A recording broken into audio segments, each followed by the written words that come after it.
Pedimos al Señor que nos ayude en este tiempo especial. Vamos a inclinar nuestros rostros y vamos a colocar este tiempo en las manos de Él, para que nos dé entendimiento, para que podamos captar el mensaje y poder recibirlo y poder aplicarlo en nuestras vidas.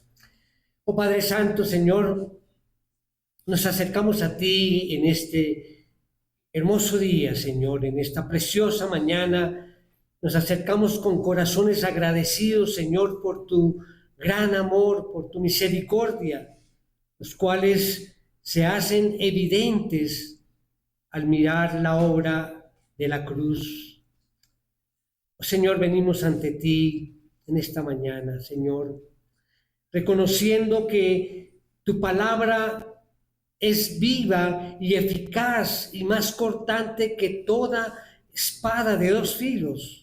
Por eso ponemos, Señor, en tus manos este tiempo para que este estudio, el de hoy, sea recibido en nuestros corazones conforme a tu santa voluntad. Te damos las gracias, Señor, por la luz de cada pasaje bíblico, Señor, la cual esa luz ilumina la oscuridad de pronto de nuestro orgullo espiritual. Y te damos gracias, Señor, porque tú estás aquí, pendiente de nosotros, y te pedimos que abras nuestros corazones para recibir este mensaje. Oramos en el bendito nombre de tu Hijo Jesucristo. Amén. Amén. Mis hermanos, hoy quiero comenzar este mensaje con una ilustración.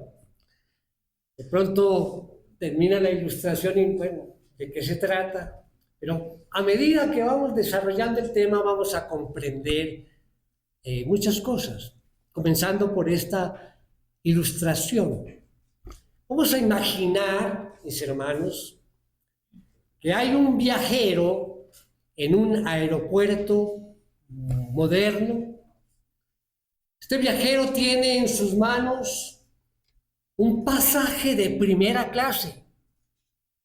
Tiene su pasaporte, sus visas al día, todo correcto.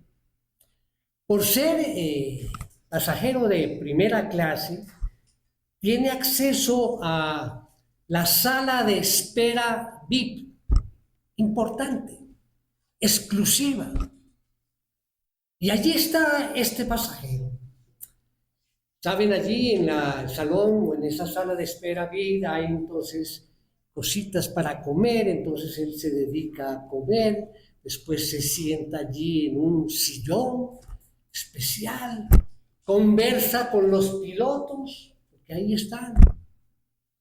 De pronto escucha los anuncios de los vuelos, es decir, él conoce a la perfección todo el itinerario.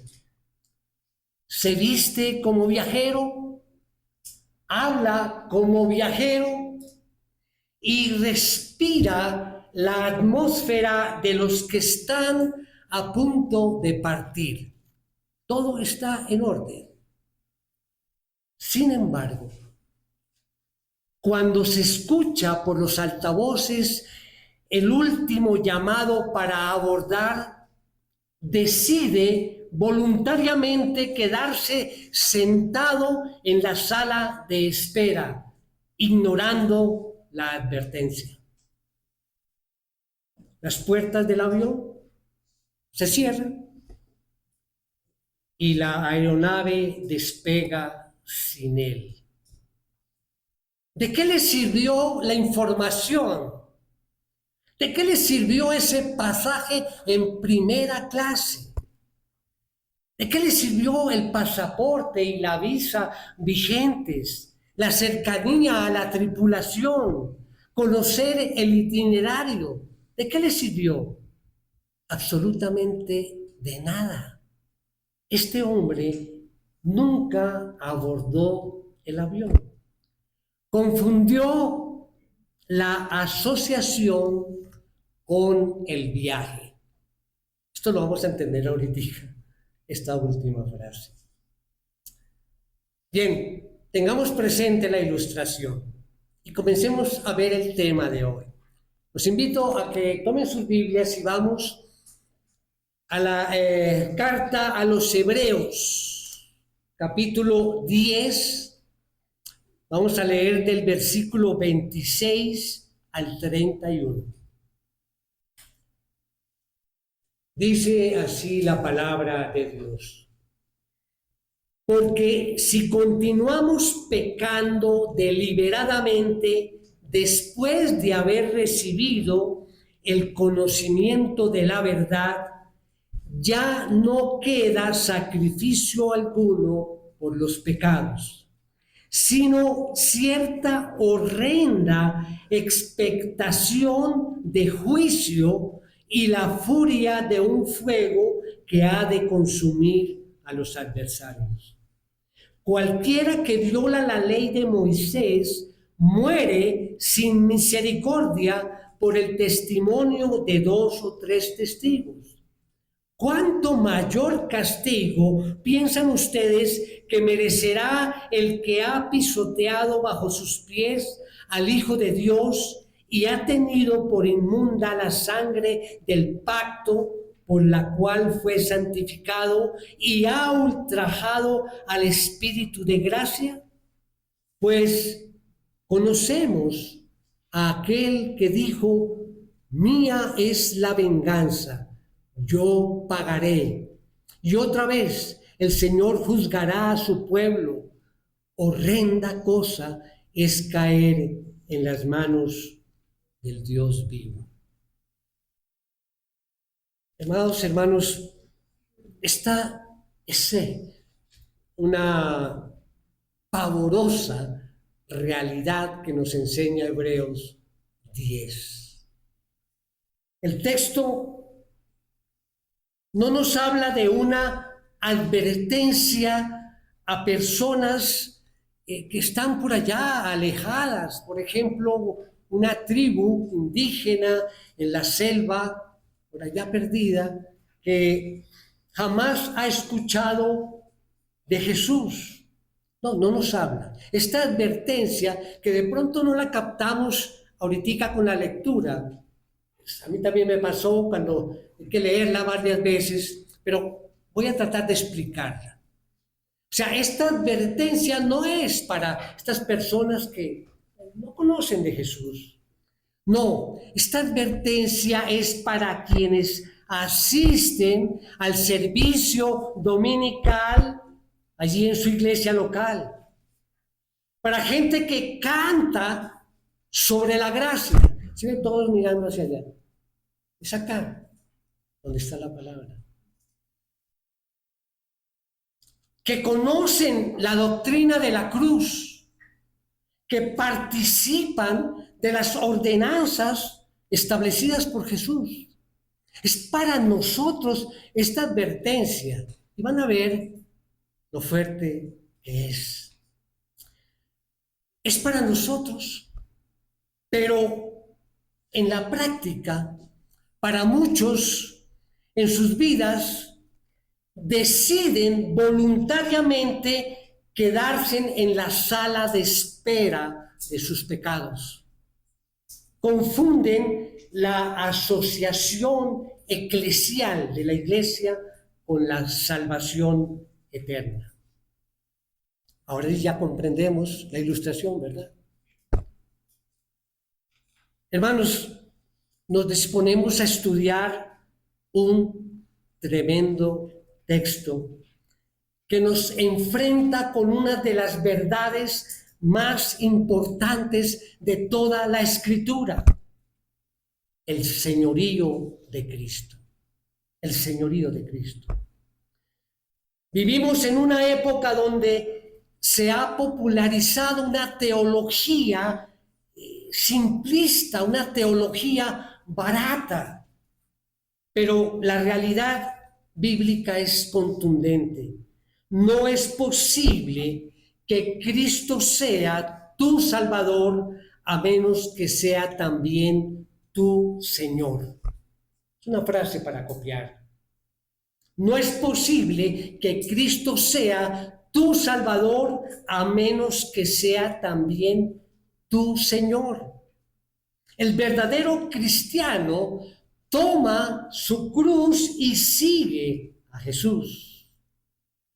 Esto significa, dolorosamente, mis hermanos, que existen dentro de las iglesias muchos cristianos, entre comillas, personas que profesan ser salvas, que han orado o que supuestamente han aceptado a Cristo en sus corazones. A veces no se entiende muy bien esta interpretación, pero que en realidad no son salvas, porque no se ajustan al señorío de Cristo. Los frutos de sus vidas son carnales. Tengo aquí anotado la palabra podridos, que suena como fuerte, ¿no? Sus frutos podridos, pero es la realidad. Es eso. Sé que alguno de pronto me mira, está mirando aquí, escuchando esto y dijo, uy, el pastor amaneció como bravo. No. Y de pronto dirá, pastor, ¿está usted juzgando a esas personas y usted no conoce sus corazones? Y es verdad, debido a que yo no conozco el corazón de nadie, lo único que puedo ver es el fruto de su vida. Y si una persona está perseverando en el pecado, esa persona sencillamente no es salva. El mismo Jesús lo dejó claro allí en Mateo 7, 21, 23. Dice, no todo el que me dice, Señor, Señor, entrará en el reino de los cielos, sino el que hace la voluntad de mi Padre que está en los cielos. Muchos me dirán en aquel día, Señor, Señor, no profetizamos en tu nombre y en tu nombre echamos fuera demonios y en tu nombre hicimos muchos milagros. Entonces les declararé, jamás los conocí, apártense de mí los que practican la iniquidad. Esa es la dura realidad. Muchos profesan ser cristianos, pero viven deleitándose en el pecado.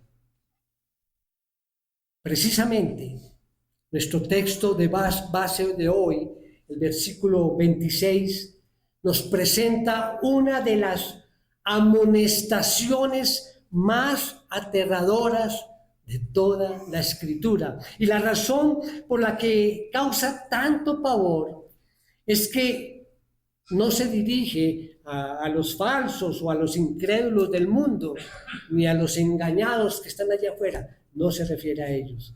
Se dirige al pueblo de Dios. De hecho, el autor mismo del libro de la Carta a los Hebreos se incluye en el peligro al decir, allí en el versículo 26, dice, porque si continuamos pecando deliberadamente, no está diciendo si ustedes pecan deliberadamente, no, se incluye él mismo. Porque si continuamos pecando deliberadamente, esta es una afirmación que debe estremecer nuestros corazones. El pasaje, yo sé que nos pone incómodos, ¿verdad? Hasta el momento que estamos comenzando. Hay incomodidad, yo lo sé, pero eso debe suceder. Es a propósito. En muchas ocasiones leemos las amonestaciones de la Biblia y pensamos con cierta arrogancia, esta amonestación, esa no me cae a mí, ¿no? Esa es para otros. realmente. Yo no necesito ni siquiera escucharla, porque yo no puedo perder mi salvación. Con arrogancia lo decimos. Y si esto es lo que tú piensas, te ruego, por favor, te ruego que dejes a un lado esa soberbia. Esta advertencia se escribió para nosotros. Sí, es una advertencia para ti y para mí. Dios nos llama hoy a evaluar nuestras vidas. Y hay dos razones contundentes por las cuales todos debemos temer a la apostasía. Eso es lo que es. Ya la vamos a explicar. Porque esa apostasía es una ofensa permanente y porque también es una ofensa personal. Con esto en mente ya vamos a entrar en el tema. Los invito a que me acompañen a ver 3 puntos en el desarrollo de este mensaje que he titulado La urgencia del señorío de Cristo. La urgencia del señorío de Cristo. Bueno, una explicación de qué es el señorío de Cristo. Esa es una verdad central de la vida cristiana. Significa reconocer a Jesucristo como el dueño, rey y máxima autoridad de todo el universo y de forma muy personal de la propia vida. Ese es el señorío. No se trata de un título honorífico, sino de un llamado a ceder el control y dejar que Él gobierne toda decisión. Ese es el señorío. Ahora sí, miremos nuestra idea principal del mensaje esta mañana. La verdadera salvación se evidencia bajo el señorío de Cristo. Rechazar su gracia después de conocerla solo deja una horrenda expectación de juicio. Vamos a nuestro primer punto. La naturaleza de una ofensa permanente. Como punto A, podemos escribir allí la condición y el propósito de la advertencia. La condición y el propósito de la advertencia. El autor de la carta a los Hebreos plantea aquí una estructura de causa y efecto. Si hacemos algo, habrá un resultado inevitable. Causa, efecto. Esto es lo que hacemos por amor cuando queremos evitar que alguien sufra un peligro real. Si ves, por ejemplo, a tu hijo en medio de la calle, jugando allí, tú le gritas: ¡Hey, ven para acá, súbete al andén! Te puede atropellar un carro. Y no se lo dices porque deseas que sea atropellado para que aprenda, ¿sí?, de que lo que está diciendo es verdad. No, se lo dices por amor, con la expectativa de que escuche la exhortación y sea preservado del peligro. Es la forma como lo voy a hacer, con amor lo que voy a decir, precisamente con la expectativa de que escuches también con amor y seas preservado del peligro. Así lo coloca allí, lo registra el autor de Hebreos. Nos dice que si pecamos deliberadamente o voluntariamente, seremos juzgados. Y lo dice precisamente porque no quiere que seamos juzgados. De hecho, Él mismo explica más adelante en el versículo 39 que está convencido de que la mayoría de su audiencia es verdaderamente salva. Miremos allí el versículo 39.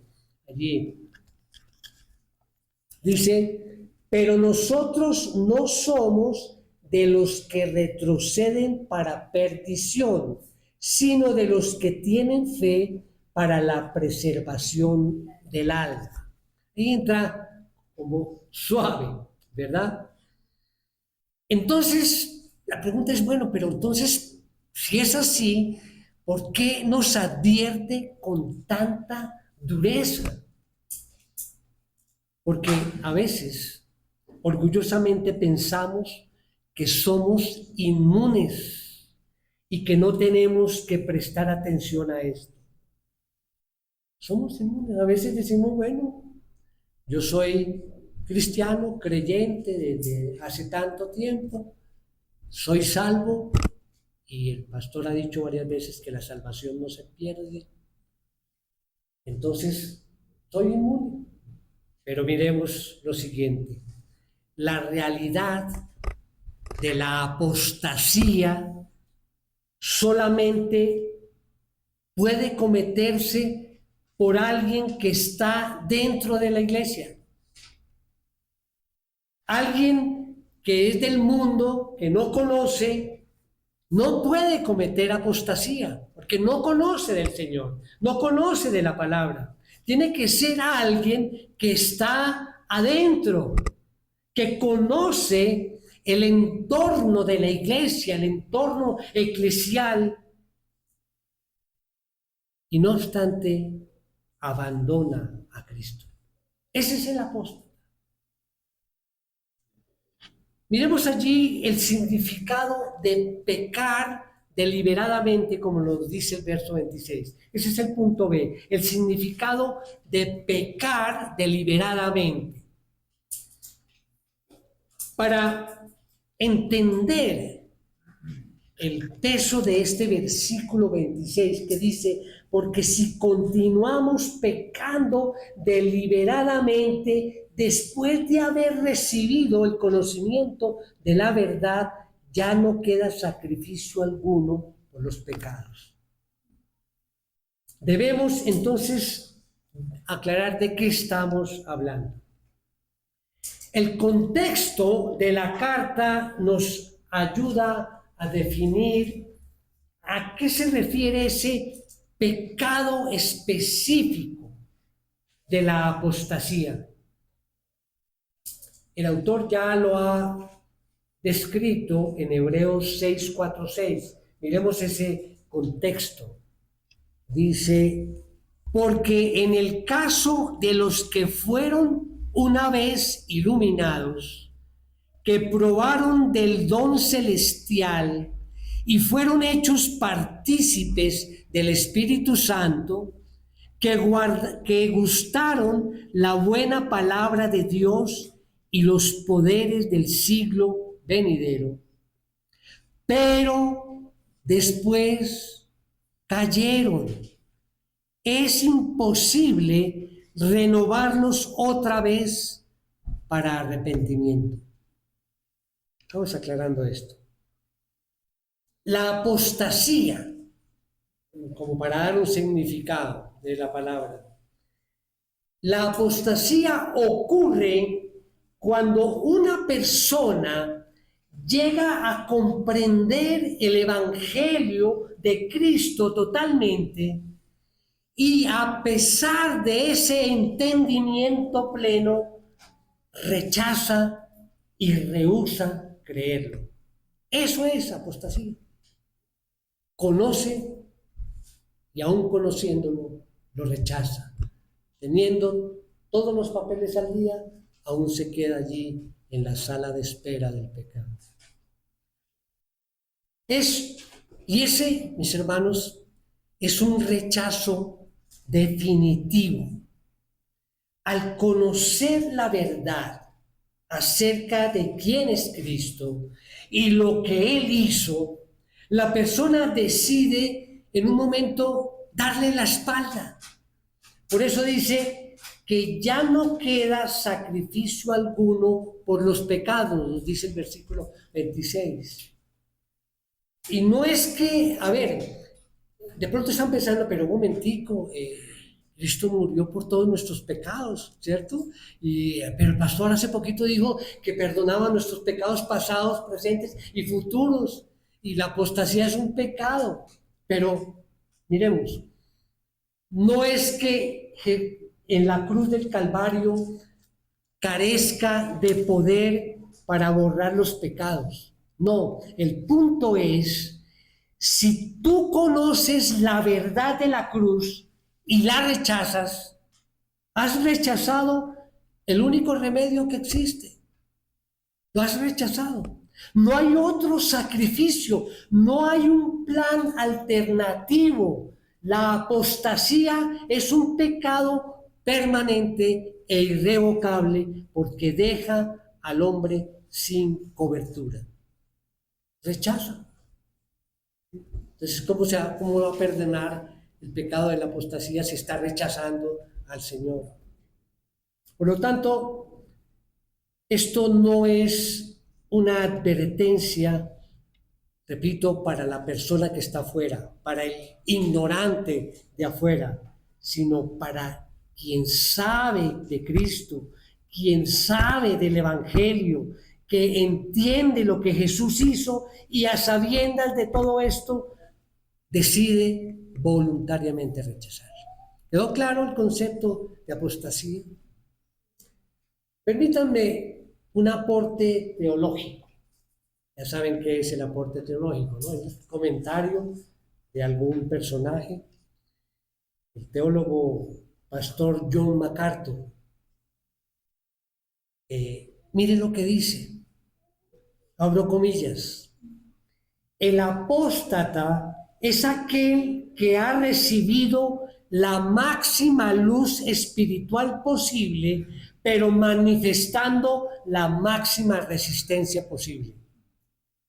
No está buscando la verdad, la ha encontrado, la ha sopesado y ha decidido que prefiere su pecado antes que a Cristo. Al endurecer su corazón contra la luz del Evangelio, comete un pecado para el cual el cielo ya no tiene remedio disponible. Termina allí la cita. Es fuerte. No hay remedio. Es la condenación. Ahora, ¿por qué el autor de esta carta utiliza la expresión pecando deliberadamente, voluntariamente? Bueno, primero porque si vamos allá al contexto, él está escribiendo allí a los hebreos y nosotros sabemos que ellos conocían muy bien el Antiguo Testamento. O sea, eran personas que conocían la palabra, conocían muy bien. Y bajo la ley de Moisés había una distinción radical entre dos tipos de pecados. Esto es nuevo, puede ser nuevo para muchos. Primero, pecados inadvertidos por accidente. Una palabra allí que se utiliza, pero bueno, no vamos a profundizar en esto. Dicen pecados por hierro. ¿Qué significa esto?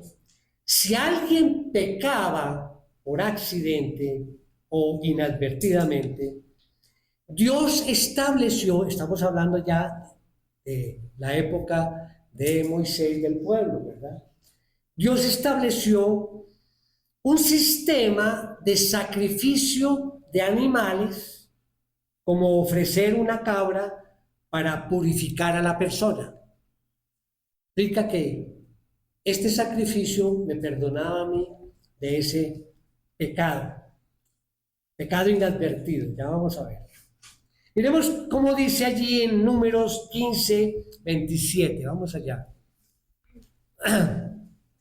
Dice, también si una persona peca inadvertidamente ofrecerá una cabra de un año como ofrenda por el pecado. Bien. Pero el otro tipo de pecados son los pecados voluntarios o con desafío. Para pecados cometidos con soberbia y rebelión consciente. Por ejemplo, asesinar o cometer adulterio. Eso fue consciente. Entonces, ese sistema de sacrificios no ofrece cobertura para ese tipo de pecados. Miremos allí mismo en Números, pero el 30, versículo 30, 15:30. Pero aquel que obre con desafío, ya sea nativo o extranjero, ese blasfema contra el Señor y esa persona será exterminada de entre su pueblo.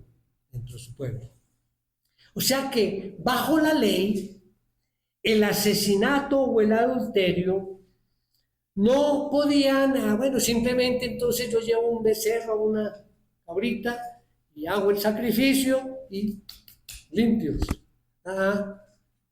No, tenían que ser apedreados. El autor de Hechos entonces toma ese principio y lo aplica a lo que es la apostasía. Si ves tú la belleza de Cristo y voluntariamente rehúsa creer abandonando tu profesión de fe para regresar al mundo, te quedas sin sacrificio. Si tú rehusas lo que ya conoces, el apóstata solo espera una cosa, que es la que nos dice el versículo 27. Dice, sino cierta horrenda expectación de juicio y la furia de un fuego que ha de consumir a los adversarios. O sea, no hay salvación, no hay vida para el apóstata. Todo es oscuro. Esa palabra que dice aquí el texto, horrenda, horrenda, que describe algo que causa un pavor y un temor indescriptibles.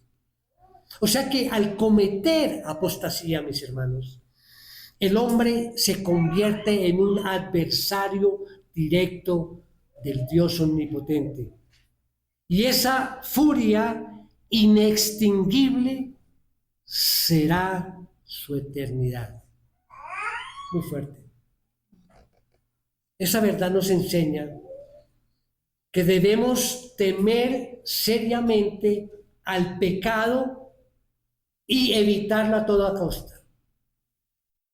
Y ya voy a decir por qué, porque uno dice, bueno, mis pecados son así, inadvertidos, Señor Jesús murió en la cruz por mis pecados, por todos mis pecados, o sea, como que yo no, en esta predicación como que perdí la venida porque como que no me afecta a mí. Mis hermanos, cuando tu mente y tu carne te mienten, tratando de convencerte de que puedes pecar un poquito sin que haya consecuencias, debes recordar que Dios no puede ser burlado. Tienes que huir sabiendo que en cada pecado habita la semilla de la apostasía. Otra frase para copiar. En cada pecado, por pequeño que lo consideremos, allí habita la semilla de la apostasía. Si tú perseveras en el pecado, este te puede arrastrar y alejar tanto de Cristo que te lleve a un lugar donde ya no hay marcha atrás. Como bien lo explica el apóstol Juan, el apóstata no es alguien que pierde la salvación, sino alguien que demuestra que nunca la tuvo. Repito la frase. El apóstata no es alguien que pierde la salvación, sino alguien que demuestra que nunca la tuvo. Primera de Juan 2:19. Dice allí: ellos salieron de nosotros, pero en realidad no eran de nosotros, porque si hubieran sido de nosotros, habrían permanecido con nosotros, pero salieron a fin de que se manifestara que no todos son de nosotros. También el apóstol Pedro describe de forma tremenda esta condición postrera. Segunda de Pedro, allí capítulo 2, del 20 al 22, está cerquita acá. Dice: porque si después de haber escapado de las contaminaciones del mundo por el conocimiento de nuestro Señor y Salvador Jesucristo, de nuevo son enredados en ellas, en esas contaminaciones, y vencidos, su condición postrera viene a ser peor que la primera, pues hubiera sido mejor para ellos no haber conocido el camino de la justicia que, habiéndolo conocido, apartarse del santo mandamiento que les fue dado. Les ha sucedido a ellos según el proverbio verdadero: el perro vuelve a su propio vómito y la puerca lavada vuelve a revolcarse en el cielo. Claro, muy claro. Tanto Juan como Pedro nos hablan de esta apostasía. Pero vamos al segundo punto, que es la gravedad de una ofensa personal. Recordemos la idea principal. La verdadera salvación se evidencia bajo el señorío de Cristo. Rechazar su gracia después de conocerla solo deja una horrenda expectación de juicio. Vamos al punto A, de lo menor a lo mayor. Bien. El autor de la carta a los Hebreos nos muestra que la apostasía es, en el fondo, una ofensa profundamente personal en contra de Dios. Podemos decir que toda la iglesia es apóstata, no. Esto es personal. Cada uno se va a examinar. Y para ilustrar precisamente que esto es personal, es una ofensa personal, el autor vuelve a apelar al Antiguo Testamento. Miremos lo que dice el versículo 28 de nuestro texto. Cualquiera que viola la ley de Moisés muere sin misericordia por el testimonio de 2 o 3 testigos. Bueno, vamos aquí a poner atención a esto que también nos lleva a reflexionar. Todo hebreo en esa época conocía el impacto de esta verdad, la que acabo de leer. Si regresamos allí a Números, al libro de Números, volvamos allí al capítulo 15. Capítulo 15, vamos a leer del versículo 32 al 36. Vamos a encontrar aquí el caso de un hombre que fue descubierto recogiendo leña en el día de reposo. Miren lo que pasa. Versículo 32. Cuando los israelitas estaban en el desierto, encontraron a un hombre que recogía leña en el día de reposo. Los que lo encontraron recogiendo leña, lo llevaron a Moisés y a Aarón y a toda la congregación y lo pusieron bajo custodia porque no se había aclarado qué debería hacerse con él.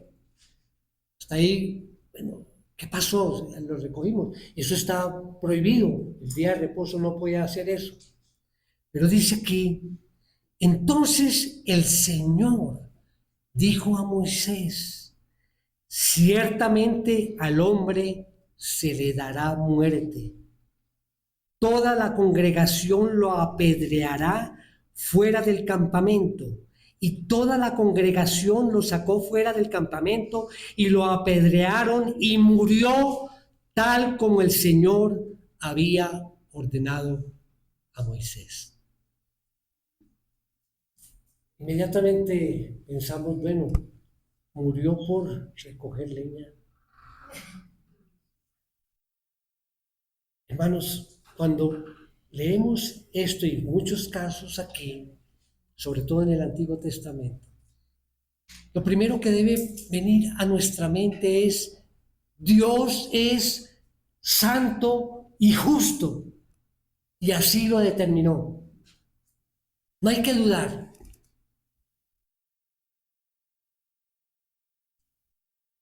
Él determinó que el desprecio soberbio a su ley merecía la muerte física. Eso estaba allí. Esa era una ley para ellos. Ahora el autor de Hebreos utiliza o argumenta utilizando esta lógica de lo menor a lo mayor. Si alguien tenía que morir apedreado sin misericordia, simplemente por recoger la leña en un día sábado, infringiendo la ley de Dios, ¿cuánto mayor castigo merecerá quien ofenda directamente al Hijo amado de Dios? Ahí la diferencia es abismal, ¿sí? Entonces viene aquí el texto y nos habla de el triple ultraje, ese es el punto B, al Dios Trino, siguiendo allí en el versículo 29. El triple ultraje al Dios Trino. Okay.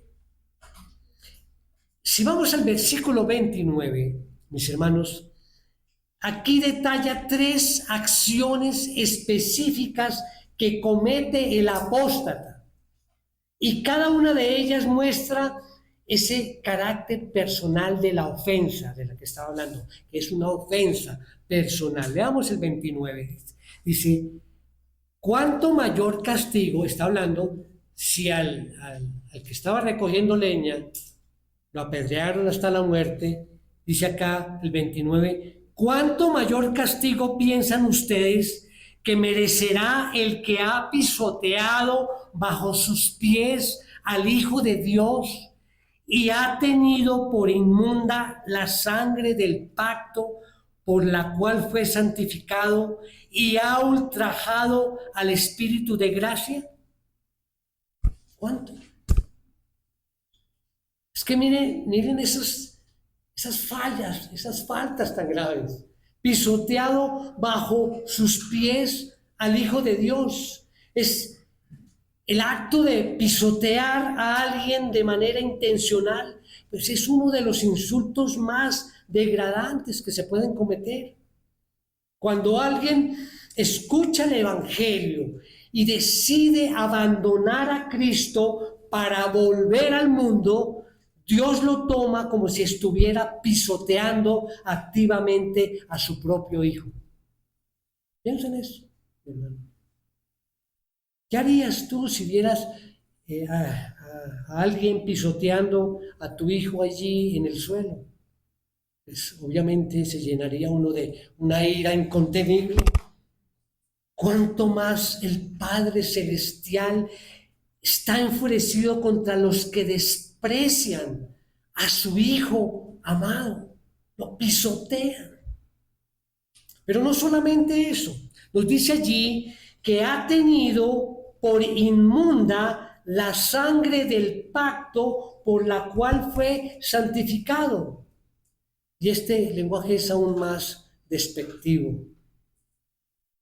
Recordemos que para la mente judía, la sangre inmunda o profana era algo asqueroso que provocaba náuseas directas.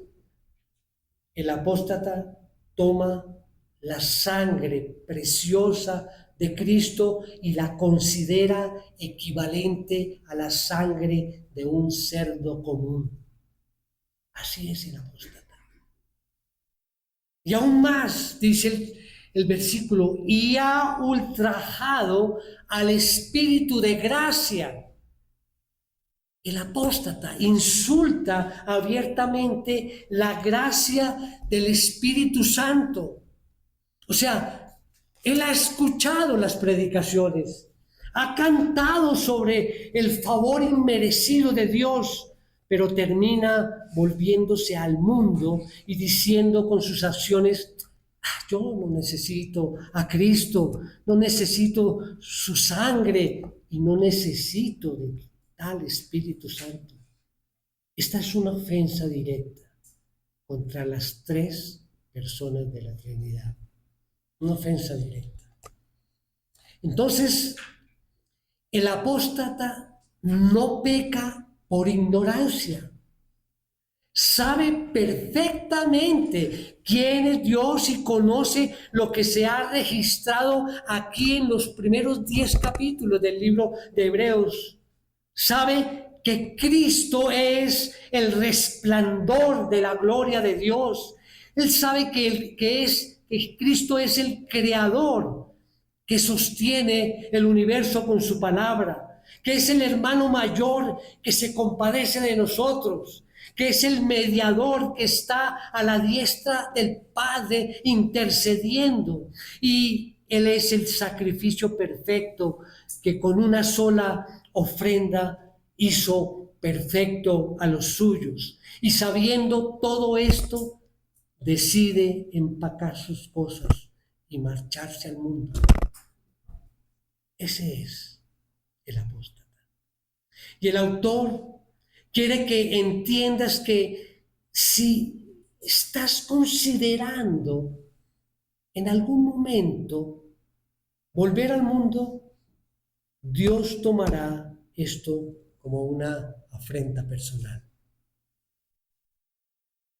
No sé, quizás en algún momento hemos pensado volver al mundo, o a veces volvemos al mundo y no nos damos cuenta. Permítame otro aporte teológico, solamente dos hoy. R.C. Sproul, o R.C. Sproul, dice, abro comillas, miren, Dios tolera muchas debilidades en sus hijos, pero hay algo que desata su santa indignación de manera particular: el desprecio a la cruz. Cuando el hombre seculariza y pisotea la sangre del pacto, está insultando el costo más alto que el cielo ha pagado. El juicio para el apóstata es un acto de justicia poética. Cosechará la ira pura de Dios por haber despreciado su gracia pura. Mira allí la cita. Hermanos, ya vamos al punto 3, la certeza de la venganza divina. La certeza de la venganza divina. Recordemos la idea principal: la verdadera salvación se evidencia bajo el señorío de Cristo. Rechazar su gracia después de conocerla solo deja una horrenda expectación de juicio. El juicio reservado para quien comete este ultraje es único y diría yo espantoso. El versículo 30 nos lo recuerda. Dice, pues conocemos a aquel que dijo, mía es la venganza, yo pagaré. Y otra vez el Señor juzgará a su pueblo. Esta expresión, mis hermanos, mía es la venganza, es tremenda. ¿Quién lo está diciendo? Dios. La idea implícita es que Dios mira al apóstata que ha pisoteado a su hijo y le dice, un momentico, déjenmelo a mí. Dice así, déjenmelo a mí. Yo me voy a encargar personalmente de vengar el honor de mi hijo. Es tremendo. Dios, personalmente, déjenmelo a mí. Mía es la venganza. Pensemos en esto. Dios derramó toda su justa ira sobre Jesús en la cruz para que nosotros fuéramos salvos. Pero si alguien rechaza ese sacrificio, Dios toma toda esa ira acumulada y la derrama directamente sobre el incrédulo. Toda esa ira acumulada. Estarás desamparado en las manos de un Dios enfurecido. El mismo Dios que creó las galaxias con un solo sonido de su voz, ahora usará su poder completamente contra su adversario. El versículo 31 concluye con una de las frases más solemnes de la Biblia. Horrenda cosa es caer en las manos del Dios vivo. Pero vamos a ver entonces en ese juicio qué proporcionalidad encontramos. Allí como punto A, la proporcionalidad del juicio. Mis hermanos, yo sé que todos estamos de acuerdo en lo que voy a decir. A los humanos no nos gusta hablar de la ira de Dios. Eso es verdad. Preferimos enfocarnos exclusivamente en el amor de Dios, en el buen pastor, en esas promesas de preservación. Eso es, de eso hablamos. ¿Sí? Y es verdad, pues Dios es amor y misericordioso, por supuesto. Y para los que verdaderamente creemos, no hay ninguna condenación. Nosotros solo recibiremos su amor eterno, y lo hemos predicado con todas las series. ¿Sí? Hablamos de ese amor, de esa paciencia, de la misericordia de Dios, de la esperanza que tenemos en Él. Sí, esto es verdad. Como dice Romanos 8:1, dice, por tanto, ahora no hay condenación para los que están en Cristo Jesús, los que no andan conforme a la carne, sino conforme al Espíritu. No hay condenación. Sin embargo, jamás debemos olvidar que ¿quién es nuestro Dios? Solamente recordar uno de sus atributos, que Él es santo, santo, santo.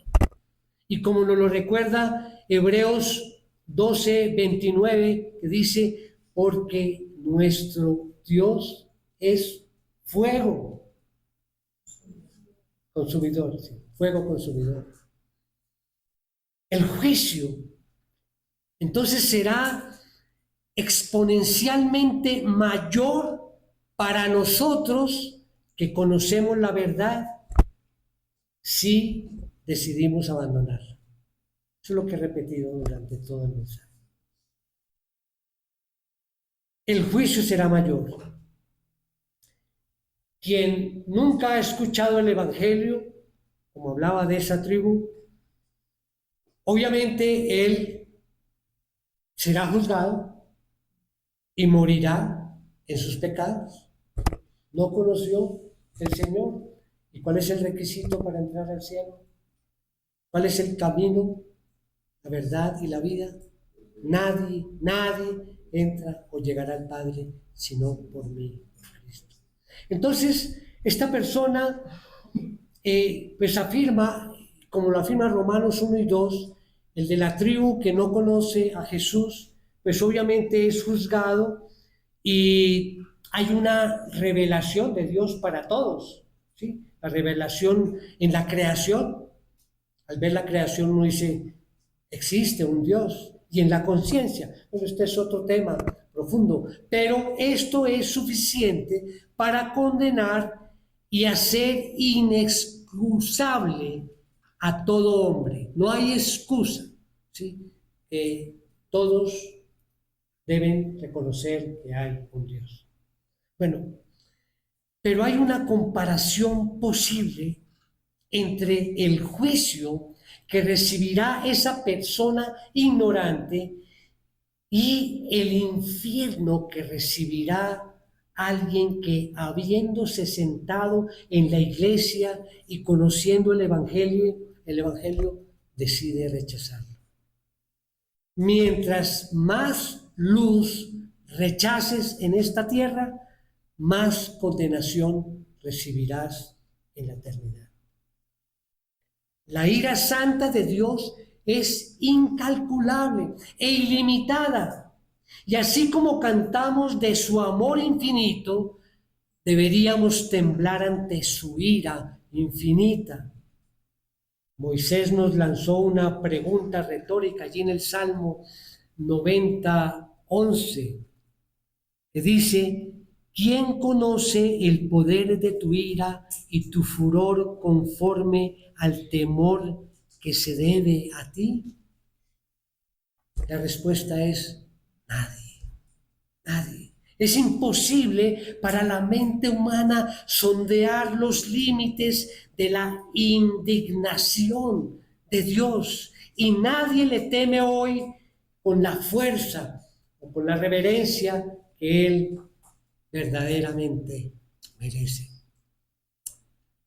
En conclusión, mis hermanos, de este mensaje fuerte, pues por lo menos en la preparación a mí me sacudió más de una vez. Si somos honestos, claramente honestos, mis hermanos, este pensamiento es, no sé si el término se ajuste, es como insoportable, ¿no? Pensar en lo que acabamos de oír y en lo que de alguna forma lo sabíamos.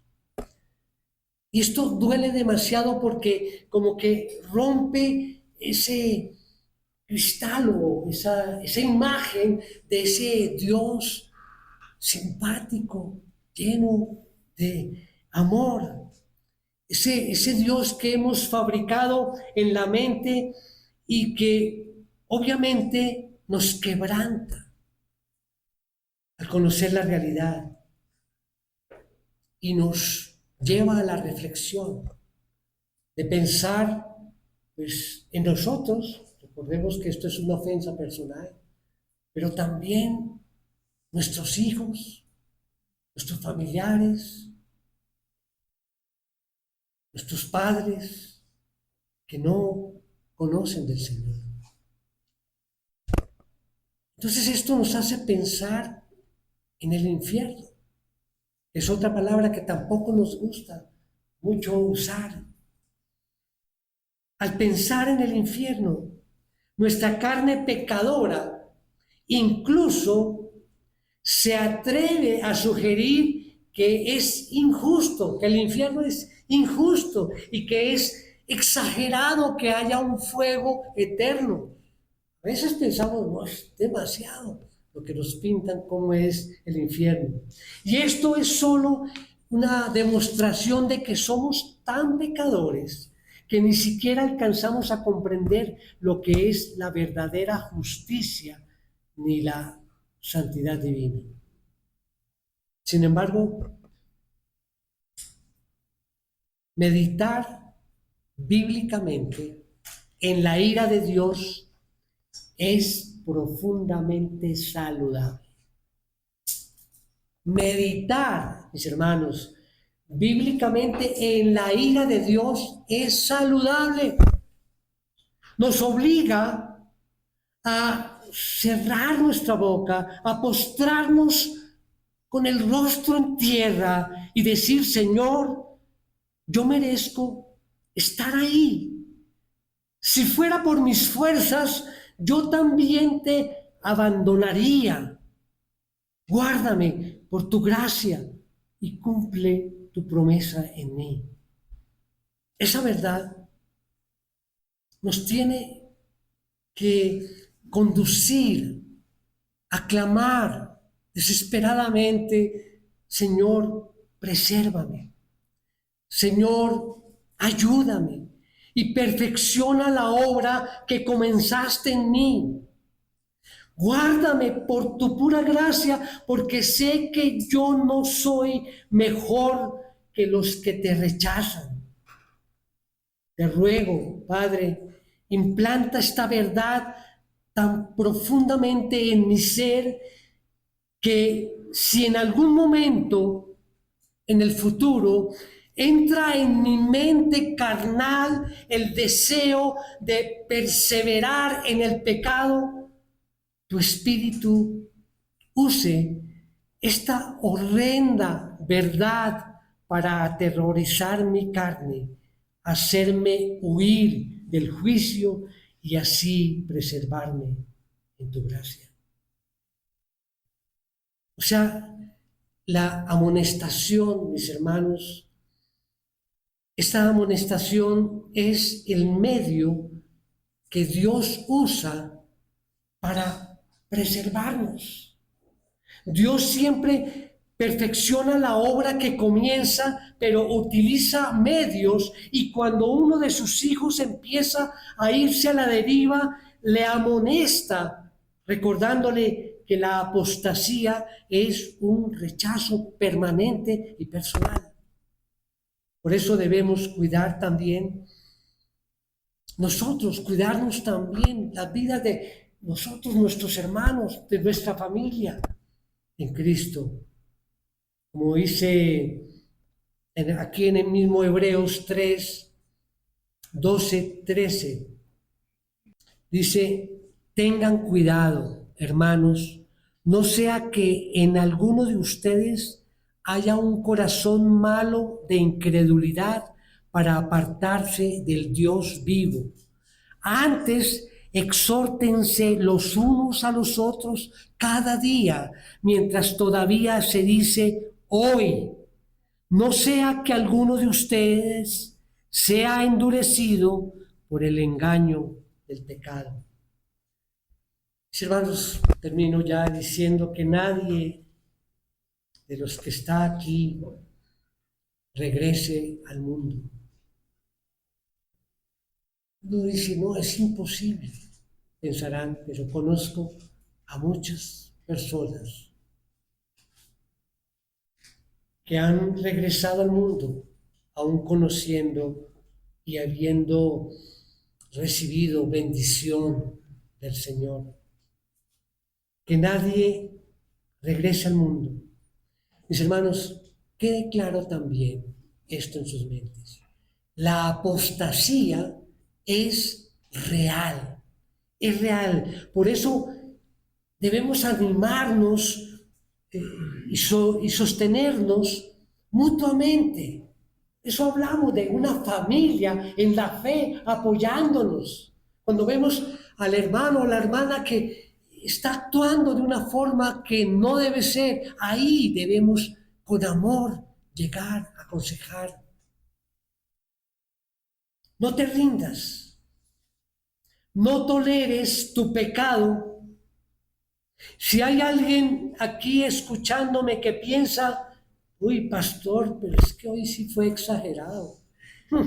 dramático, fue muy dramático. Pastor, solamente voy a disfrutar un poco de mi pecado esta semana y saldré de la iglesia un tiempo, pero luego regreso. Si es así, te ruego que despiertes. No vas a regresar. Te puedes encontrar en la misma condición que Esaú, que encontró que ya no hubo oportunidad para el arrepentimiento.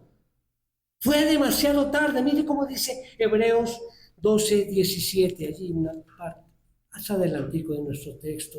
Dice, porque saben que aún después, cuando quiso heredar la bendición, fue rechazado, pues no halló ocasión para el arrepentimiento, aunque lo buscó con lágrimas.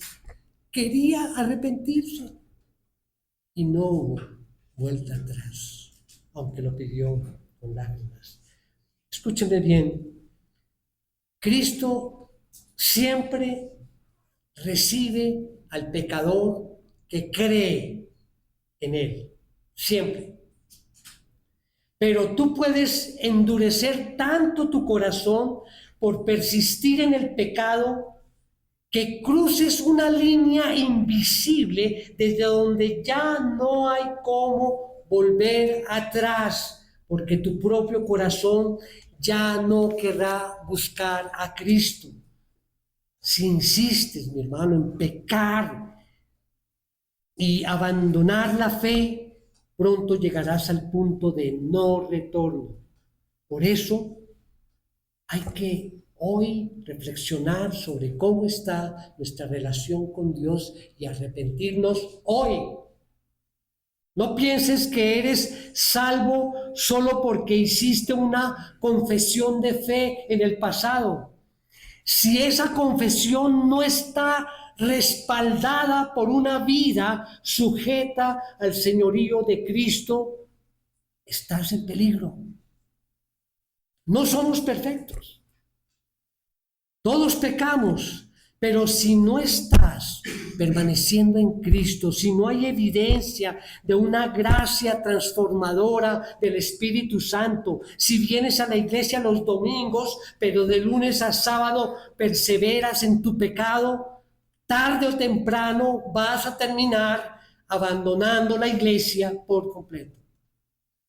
Y el autor de Hebreos te advierte con claridad que si lo haces, el infierno te espera con los brazos abiertos, porque Cristo será vengado.